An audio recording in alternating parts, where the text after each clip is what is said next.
Deməli, bu sual üçün belə bir üçbucaq çəkək, tərəflərində qeyd eləyək. Bax, belə bir üçbucaqdır. Tərəfləri məsələn, bura 5-dir, bura 6-dır, bura 8-dir. Bizdən istəyir ki, böyük tərəfə çəkilən medianın uzunluğu. Böyük tərəf gördüyünüz kimi 8-dir. Ona görə deməli 8 tərəfinə çəkilən medianı biz tapmalıyıq. Yəni belə də yaza bilərsiniz. M8 indeksində 8, çünki 8 tərəfinə çəkilən medianı tapırıq. Ona görə 8 tapırıq ki, böyük deyir. Misalı oxusaz görərsiniz ki, böyük tərəfinə. Məsələn, desək ki, 6 tərəfinə çəkilən, onda M6-nı hesablayardıq.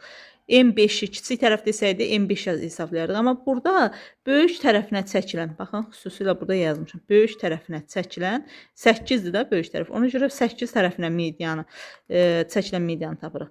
Düstur belədir, 2-də 1, kök altında, baxın, bu 8 qalır. Burada 8 yazmışıqsa 8 qalmalıdır. Hələ 8 ilə işimiz yoxdur. Digər tərəflərə baxın. 5 və 6.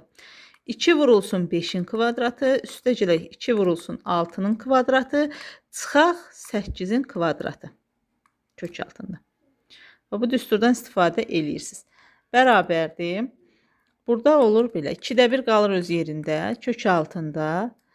5-in kvadratı 25 eləyir. Baxın, bu 5-in kvadratı 25 eləyir. 2-yə də vuranda 50.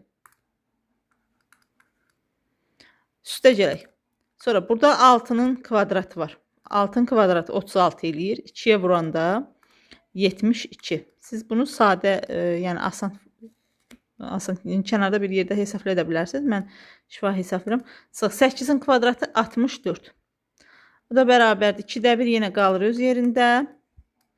50 ilə 72 toplayanda deməli eləyir 122. 64-ün də çıxanda neçə qalır? 58. 58. Deməli cavab bu formada olur. 2-də 1, kök altında 58. İndi bu kökdən nəsə çıxsaydı çıxardardıq. Amma çıxmırsa elə bu formada da qalır. 2-də 1, kök altında 58.